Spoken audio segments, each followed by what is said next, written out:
हजरत आयशा रजी अल्लाहु अन्हा फरमाती हैं कि मैं सहेलियों के साथ खेल रही थी और मेरी वालिदा ने मुझे पकड़कर हुजूर पाक सल्लल्लाहु अलैहि वसल्लम के घर छोड़ आई।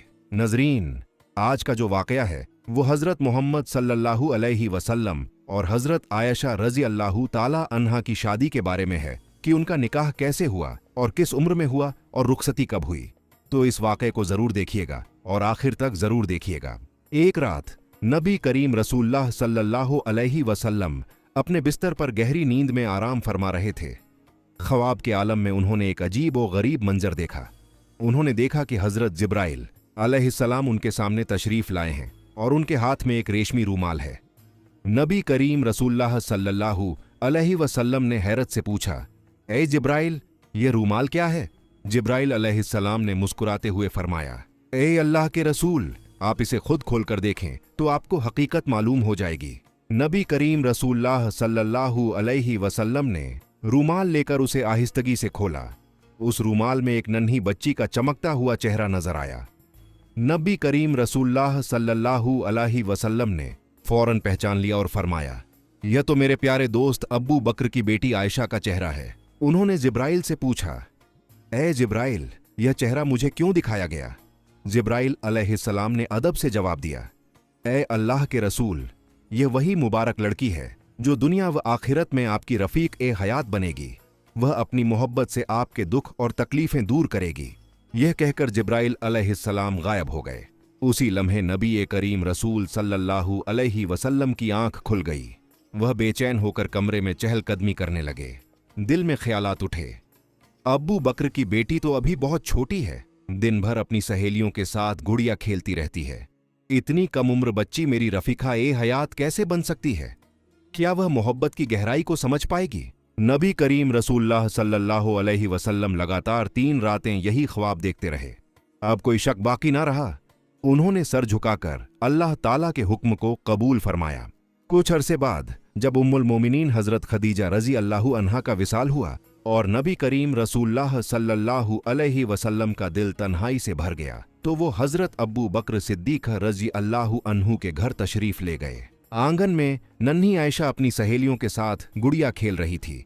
उनकी सारी तवज्जो अपने खेल पर मरकूज थी। नबी करीम रसूलुल्लाह सल्लल्लाहु अलैहि वसल्लम उनके करीब तशरीफ ले गए और मुस्कुराते हुए फरमाया, आयशा, ये क्या कर रही हो? तुम्हारे हाथ में क्या है? आयशा ने मासूमियत से हंसते हुए जवाब दिया, यह मेरा घोड़ा है। रसूलुल्लाह सल्लल्लाहु अलैहि वसल्लम ने हल्का सा मजाक करते हुए फरमाया, अच्छा ठीक है, लेकिन आयशा, तुम्हारे घोड़े के तो पर हैं, घोड़ों के पर तो नहीं होते। आयशा रज़ी अल्लाहु अन्हा ने फौरन तेजी और मासूमियत से कहा, यह आप क्या कह रहे हैं? क्या आपको मालूम नहीं कि हजरत सुलेमान अलैहिस्सलाम के घोड़ों के भी पर थे? यह सुनकर नबी करीम रसूलुल्लाह सल्लल्लाहु अलैहि वसल्लम इस कदर हंस पड़े कि उनके नूरानी दांतों के मसूड़े तक दिखाई देने लगे। सुभान अल्लाह। नबी करीम रसूलुल्लाह सल्लल्लाहु अलैहि वसल्लम पहले ही आयशा की गैर मामूली याददाश्त और जहानत से वाकिफ थे, लेकिन उस दिन की यह मासूम बात उनके दिल पर गहरी छाप छोड़ गई। उन्होंने सोचा कि शायद यही वजह है कि अल्लाह ताला ने इस बच्ची को मेरी रफीका ए हयात के लिए चुना। इसकी जहानत और याददाश्त में मेरी उम्मत के लिए अजीम खैर छुपी है। आगे चलकर यही हुआ। हजरत आयशा रजी अल्लाहु अन्हा उन 7 अजीम सहाबा में शामिल हुई जिन्होंने सबसे ज्यादा हदीसें बयान की। उनकी जुबान से 210 हदीसें रिवायत हुईं। सुभान अल्लाह। इसके बाद नबी करीम रसूलुल्लाह सल्लल्लाहु अलैहि वसल्लम अल्लाह के हुक्म को पूरा करने के लिए हजरत ख्वाल्ला बिनते हकीम के पास तशरीफ ले गए।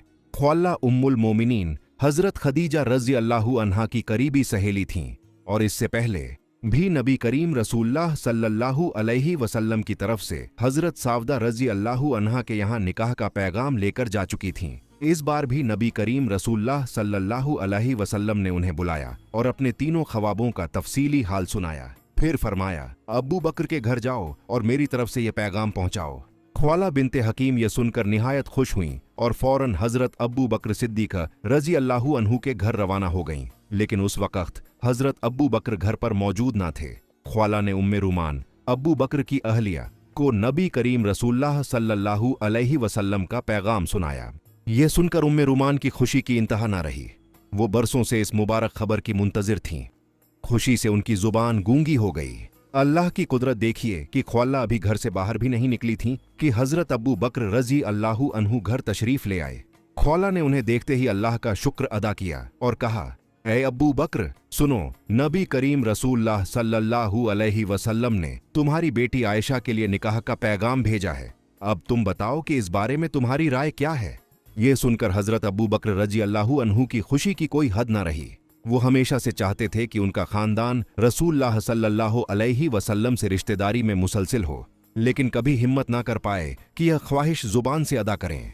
अब जब नबी करीम रसूलुल्लाह सल्लल्लाहु अलैहि वसल्लम की तरफ से यह पैगाम आया तो उनके दिल में खुशी की लहरें दौड़ गईं।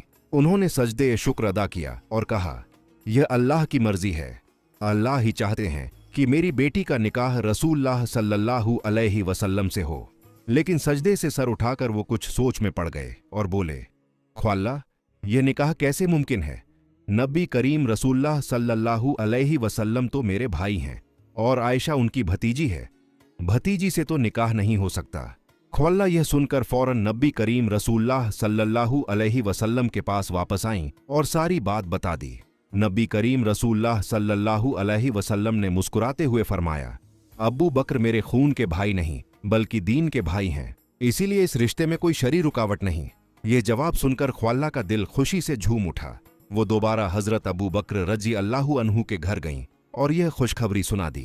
उधर नन्ही आयशा रजी अल्लाहु अन्हा अपनी सहेलियों के साथ पड़ोस में गुड़िया खेल रही थीं और उनकी दूध माँ वायला रजी अल्लाहु अन्हा उन्हें ढूंढते ढूंढते परेशान हो रही थीं।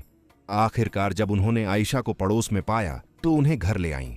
फिर उनके हाथ पांव धोए, बाल संवारे और खूबसूरत लिबास में दुल्हन की तरह सजाया।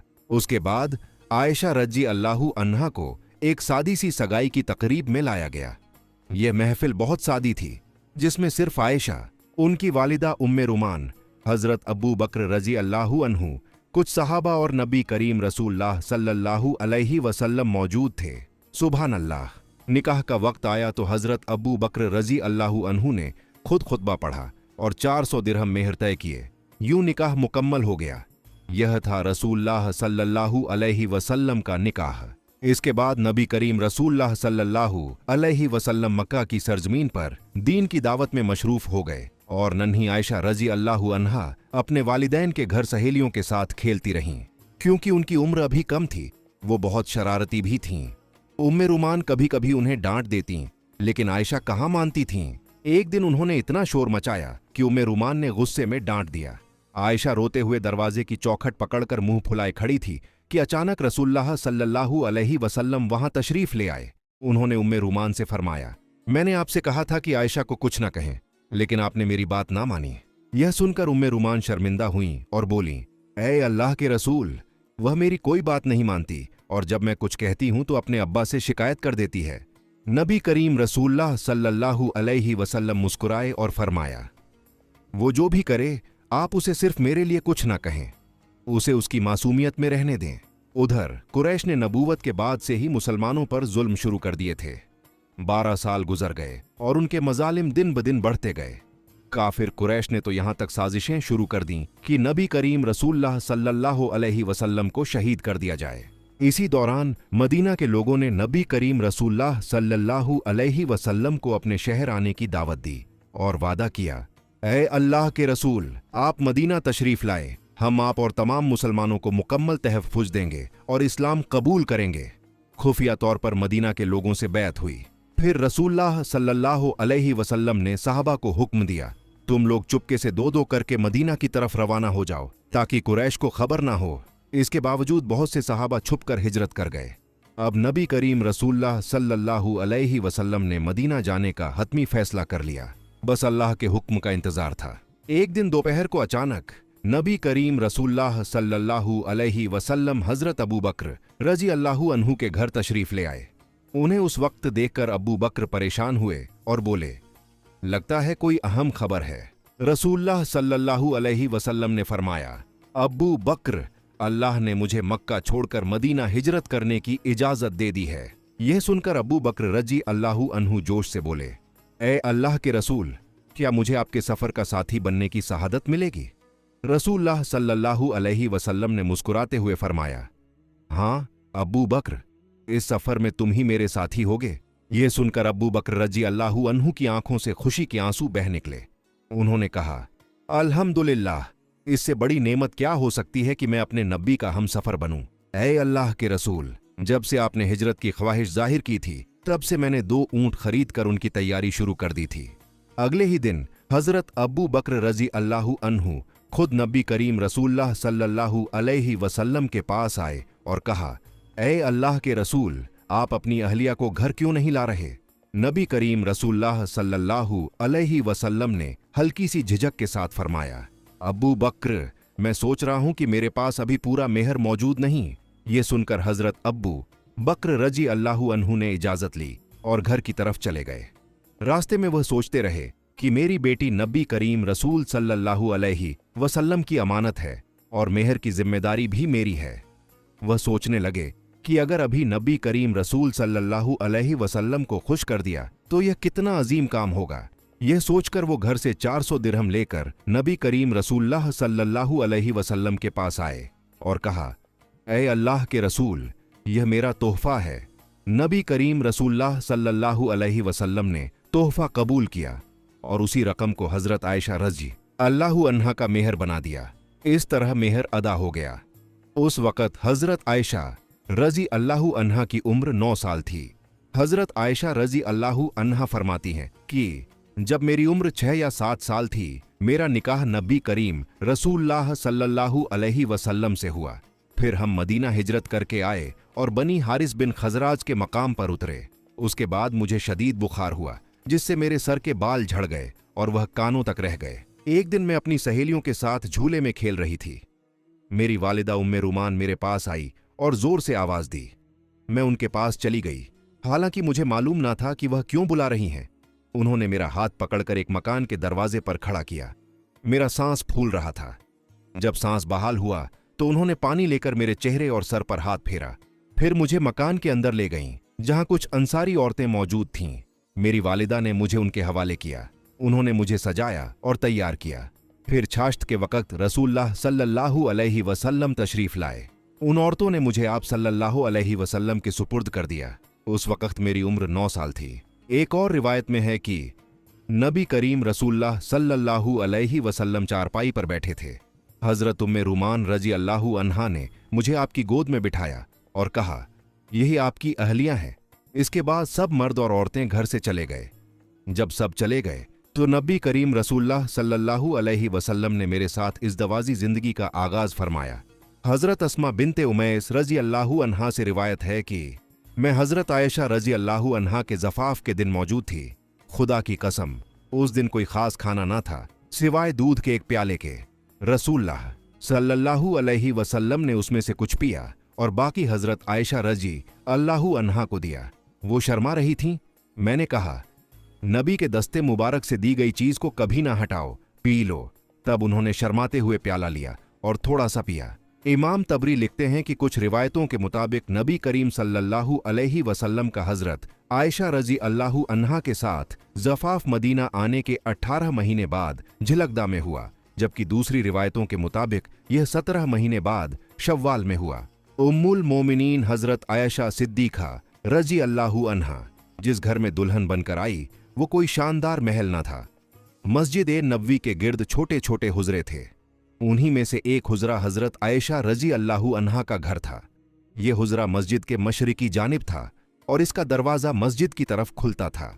घर का सहन मस्जिद ए नबवी का सहन ही था। दीवारें मिट्टी की थीं और छत खजूर की शाखों और पत्तों से बनी थीं। बारिश का पानी अंदर न आए, इसके लिए छत पर कपड़े का पर्दा डाला गया था। यही था हजरत आयशा रजी अल्लाहु अन्हा का घर। हजरत आयशा रजी अल्लाहु अन्हा फरमाती हैं कि हमारी जिंदगी बहुत सादा थी। घर में दिया जलाने के लिए तेल तक नहीं होता था। कई बार पूरा महीना गुजर जाता, लेकिन चिराग जलाने की सहूलत नहीं होती। हम चांदनी रातों में रहते और कभी अमावस की तारीकी में। वो कहती हैं कि खाना पकाने के लिए भी तेल नहीं होता था। अगर कभी जैतून का तेल मिल जाता तो हम उसे खाना पकाने में इस्तेमाल कर लेते। अगर कोई साहबी तोहफा भेजता तो वही हमारा खाना बन जाता। तोहफा भी क्या, कभी कुछ खजूरें, कभी एक प्याला दूध, कभी 2 रोटियां, बस यही। लेकिन मोहब्बत की कभी कमी नहीं हुई। हजरत आयशा रजी अल्लाहु अन्हा कहती हैं कि खाना कम होता लेकिन हम मिलकर खाते।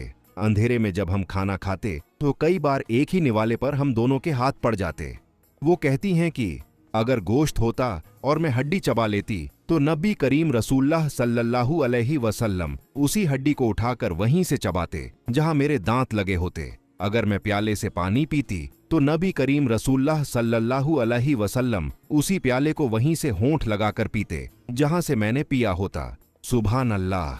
हजरत आयशा रजी अल्लाहु अन्हा फरमाती हैं कि मुझे ऐसी फजीलतें मिली जो मुझसे पहले किसी औरत को ना मिली। रसूलुल्लाह सल्लल्लाहु अलैहि वसल्लम ने मेरे अलावा किसी कुंवारी औरत से शादी नहीं की। जब आप पर वही नाजिल होती आप मेरे पास होते थे।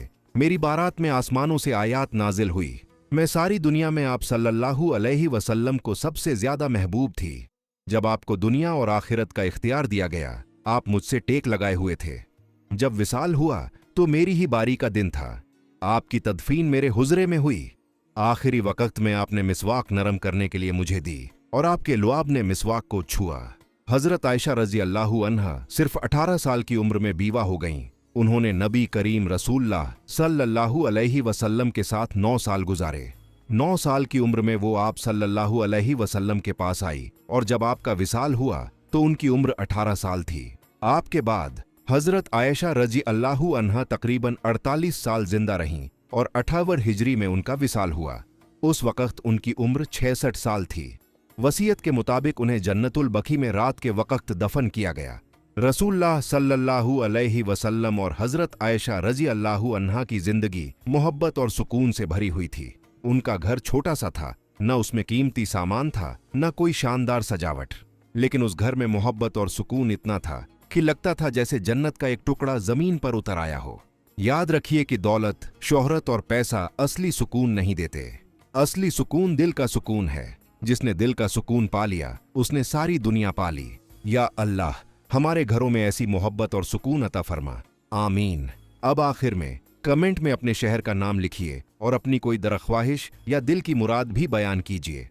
हम सब मिलकर एक दूसरे के लिए दुआ करेंगे कि अल्लाह ताला सबकी दुआएं कबूल फरमाए, दिलों को सुकून अता फरमाए और हमें भी ऐसी मोहब्बत, ईमान और वफा वाली जिंदगी अता करें जैसी नबी करीम और हजरत आयशा रजी अल्लाहु अन्हा की थी।